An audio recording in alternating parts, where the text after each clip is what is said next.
2024 में इंडिया ने दुनिया का सबसे बड़ा इलेक्शन कंडक्ट किया। 64 करोड़ लोग 543 सीट्स के लिए वोट देने निकलते हैं। लेकिन एक बात जो कोई भी नहीं बताता, इन 64 करोड़ लोगों के वोट देने से पहले ही बैलेट पे लिखे नाम पहले ही डिसाइड हो चुके थे। इन्हें किसी भी पार्टीज ने डिसाइड नहीं किया था और वोटर्स ने तो बिल्कुल भी नहीं। ये डिसाइड किया था फैमिलीज ने।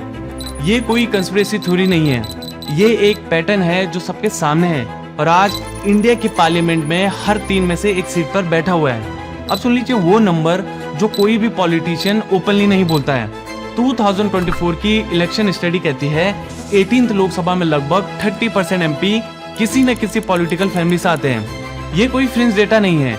इसका मतलब है 543 सीट्स में से 163 सीट उन लोगों के पास है जिनका पॉलिटिकल पावर का रास्ता सरनेम से शुरू है। और कुछ स्टेट्स में तो हालत और भी ज्यादा खराब है। पंजाब में डायनेस्टिक रिप्रेजेंटेशन 62% तक पहुंच गया है। महाराष्ट्र, बिहार, तमिलनाडु, उत्तर प्रदेश सबकी सेम कहानी है, सिर्फ चेंज हुए हैं तो उनके नेम। तो इसके बाद एक सवाल उठता है, अगर इंडिया दुनिया की सबसे बड़ी डेमोक्रेसी है तो फिर यहाँ की पावर पॉलिटिक्स अभी भी खून के रिश्तों से क्यों चली आ रही है?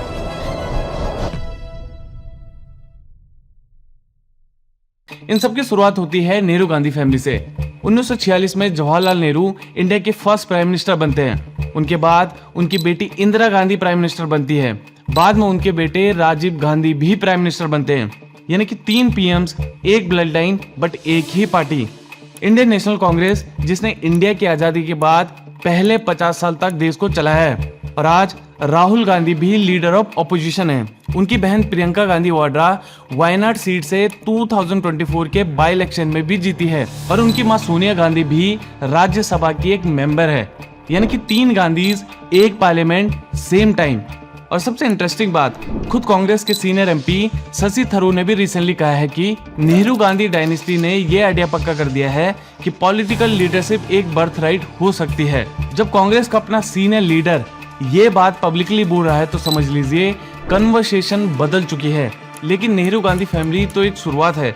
असली खेल तो तब समझ में आता है जब आप रीजनल डायनेस्टीज को देखते हो जो चुपके से अपने अपने किंगडम्स खड़े कर चुके हैं। और इसमें एक बड़ा एग्जांपल है महाराष्ट्र के द ठाकरेस का, यानी कि 3 जनरेशन ऑफ शिवसेना। बाल ठाकरे जो एक प्रोफेशनल कार्टूनिस्ट थे, वो 1966 में शिवसेना के नाम से अपनी पार्टी स्टैब्लिश करते हैं। उन्हीं के बेटे उद्धव ठाकरे इस पार्टी के राइटफुल सक्सेसर भी बनते हैं और बाद में महाराष्ट्र के 90th चीफ मिनिस्टर भी बने।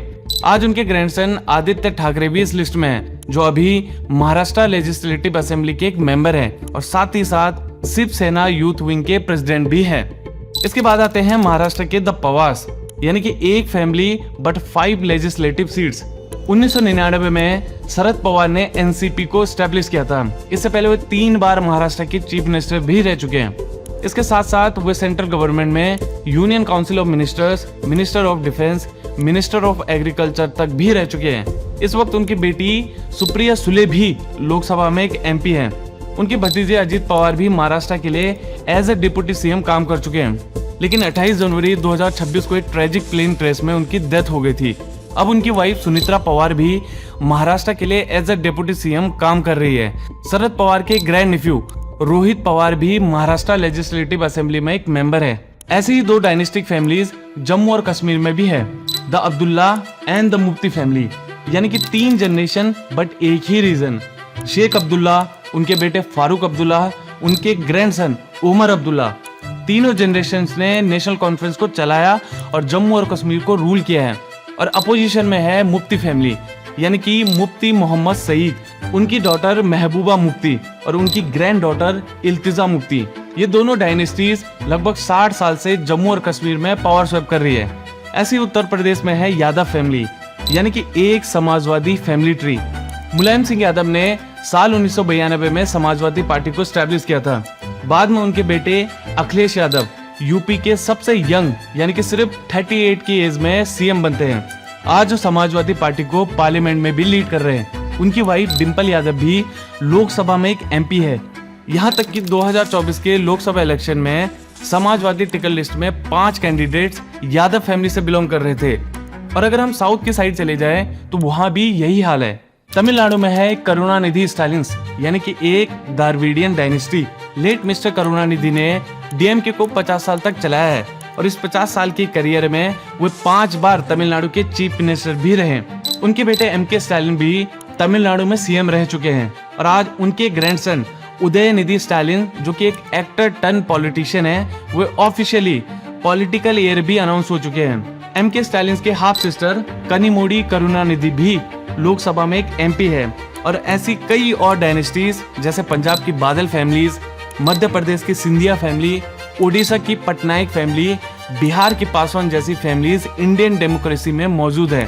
और अगर कोई बोले कि ये सिर्फ कांग्रेस की प्रॉब्लम है तो रुको, इंडिया स्पेंड और हार्वर्ड के रिसर्चर की एक स्टडी क्रॉस चेक करती है कि बीजेपी के एमपी भी आज उतने ही डायनेस्टिक है जितने कभी कांग्रेस के थे। रिसेंट डाटा के अकॉर्डिंग बीजेपी के around 50 to 20% MP political family से आते हैं। तो अगर इस डेटा को देखा जाए तो ये किसी कांग्रेस या बीजेपी की स्टोरी नहीं है, ये इंडियन पॉलिटिक्स की सिस्टम की स्टोरी है। तो इन सब के बाद एक सवाल आता है, इसकी कॉस्ट क्या है और आखिर इसे भुगत कौन रहा है? सेंटर फॉर पॉलिसी रिसर्च के रिसर्चर बहुत क्लियरली लिखते हैं, जब पावर फैमिलीज के अंदर ही रहती है तो हमारे पॉलिटिकल रिप्रेजेंटेटिव आम जनता से दूर होने लगते हैं और डाटा भी यही कंफर्म करता है। इलेक्शन लड़ने का कॉस्ट आसमान छू रहा है। एक सीरियस लोकसभा कैंपेन आज 1 करोड़ से 16 करोड़ तक का खर्चा मांगता है, जो लीगल लिमिट का लगभग 50 गुना ज्यादा है। यानी कि सिर्फ वही फैमिलीज ये गेम खेल सकती है जिनके पास पहले से ही पॉलिटिकल कैपिटल है। और अगर एक आम आदमी के नजरिए से देखा जाए तो ये अमाउंट उसकी पूरी जिंदगी भर की कमाई है। इंडिपेंडेंट कैंडिडेट्स ऑलमोस्ट खत्म हो चुके हैं। लोकसभा में सक्सेसफुल इंडिपेंडेंट्स 1957 में 42 थे, 2014 में गिर के ये सिर्फ 3 रह गए थे और 2024 के लोकसभा इलेक्शन में सिर्फ 7 इंडिपेंडेंट कैंडिडेट्स ही जीत पाए हैं। तो अगर एक आम आदमी या एक नॉन डायनेस्टिक आउटसाइडर की अगर चांस देखी जाए तो प्रैक्टिकली 0 है। इंडियन पॉलिटिक्स में फीमेल रिप्रेजेंटेशन हमेशा से कम रही है। 1950 से अर्ली 2000 के बीच लोकसभा में फीमेल रिप्रेजेंटेशन सिर्फ 5 से 11% थी और आज 2024 के 18 लोकसभा में सिर्फ 14% ही महिलाएं हैं। तो अगर हम बात करें मुस्लिम एमपीज की तो 5% से भी कम है, जबकि मुस्लिम्स इंडिया की पॉपुलेशन का 14% है। इंडिया की डेमोक्रेसी बहुत वाइड है, 64 करोड़ वोटर्स, लेकिन इसका लीडरशिप पूल शॉकिंगली नैरो है।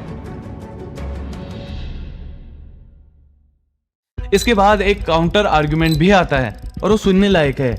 इन फैमिलीज के डिफेंडर्स कहते हैं, अगर डॉक्टर का बेटा डॉक्टर बन सकता है, इंजीनियर का बेटा इंजीनियर बन सकता है, तो पॉलिटिक्स में क्या प्रॉब्लम है? और 2024 में तो इसी नेक्स्ट जनरेशन राहुल गांधी, अखिलेश यादव, तेजस्वी यादव, आदित्य ठाकरे ने मिलके बीजेपी की मेजोरिटी को 303 से 240 तक गिरा दी थी।